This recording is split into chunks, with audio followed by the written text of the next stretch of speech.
we have the opportunity to make a habit of empathy. Also, if you look at all kinds of societies that aren't, highly what we call civilized, which we may have falsely correlated with empire, because these older societies in many ways seem more civilized than ours.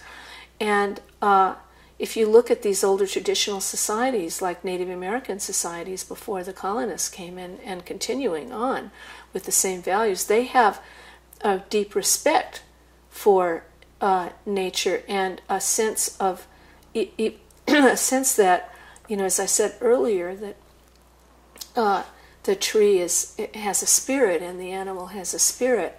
And so it's not that Native Americans didn't hunt, but when they hunted, it was with the sense that you thank that creature, and so and you don't overhunt. Well, what happened, was with the westward movement, was that for instance, just take the bison. They were slaughtered in great numbers. It was often shot, and the meat wasn't even used, just shot from trains for sport. And that's lacking that sort of reverence towards the other, so that reverence, that feeling of empathy towards the bison, why kill the bison if you're not going to eat the meat? And that feeling of, if you lack that empathy, that understanding that the other is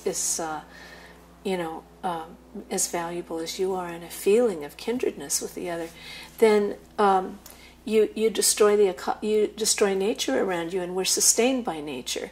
So it's our civilization's lack of empathy with nature is leading to our demise. We're going to die because of our lack of empathy if we don't develop it. So it has practical. It's very practical aspects. Yeah, and Lincoln understand this. I think it's interesting that Obama, loves Lincoln so much, because Lincoln understood that we needed to stand together. That's. Well, in Obama's speeches, he talks about, when he says a more perfect union. Yes. From what I've seen, is he actually connects that to empathy. That yes. The more perfect union is a greater sense of empathy. Right. Among people. Yes, and society is not just a collection of people who have freedoms and get to do everything they want and try to outfox each other and get, everybody trying to get the most money they can and to hell with everybody else. A society with that sort of value doesn't last very long. It just that doesn't work. And one of the ways that it's clear that it doesn't work is that even, I'm writing now about a life inside households. Even guys who are out there, on Wall Street, and they'll cut anybody's throat to make a profit, and and do whatever they can to succeed. They'll come home, and this includes women too. They come home, once they cross the threshold, they are living in a completely different set of values. Now if the plate is passed around, you don't grab everything for yourself. You share what's on the plate. And you would be considered just a completely rude, grotesque person if you just grabbed everything off the plate for yourself. In terms of things not working, maybe our economic meltdown is like kind of out of that greed. In fact, Greenspan, whose philosophy is based on Ayn Rand's, everybody's in it for themselves, and the greatest good will happen from everybody being selfish, essentially. It's the equivalent of global warming. What's the meltdown on Wall Street? But you notice that even somebody who even Greenspan, when he goes to somebody's house, he doesn't grab everything off, because we can't do that 24 hours a day as a society. You can't even get through a whole day with that kind of behavior. And even these these folks on Wall Street who are behaving that way because they've been taught and they believe that's what they have to do to succeed. Then if they go to lunch together, they don't behave in that way at lunch with each other. They have basic what we call politeness. And what I'm trying to say is that you can't get through 24 hours a day in society without an ethic of sharing. So that's with us just as much. We don't realize it. We don't look to it and say, "Hey, this is the way we're behaving a lot of the time."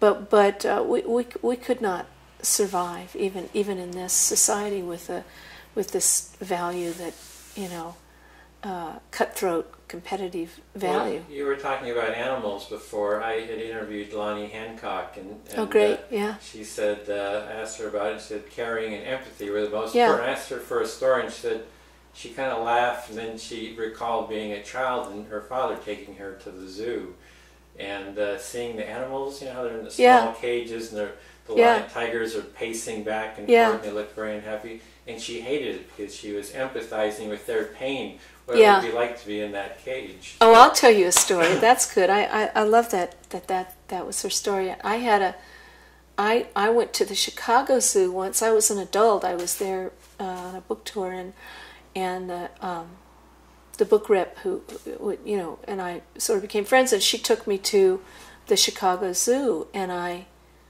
there was an orangutan, and she had a baby, and I just thought, they're fairly big creatures. Orangutans, they're like, about this. They're about human height, and it wasn't a terrible space. There weren't bars. It was glass, but it looked too small for live your whole life in that space. And so I went right up to the glass and I was feeling a lot of empathy for this animal in there, and suddenly, this orangutan comes right the other side of the glass and presses her face against the glass, as if looking me right in the eyes, as if she knew I was feeling that.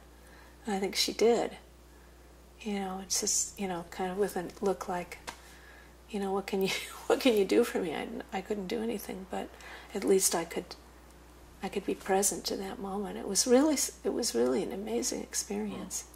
Well, orangutan they're from Indonesia, and orangutan is Indonesian as orang hutan, which is people of the forest. So oh, how wonderful!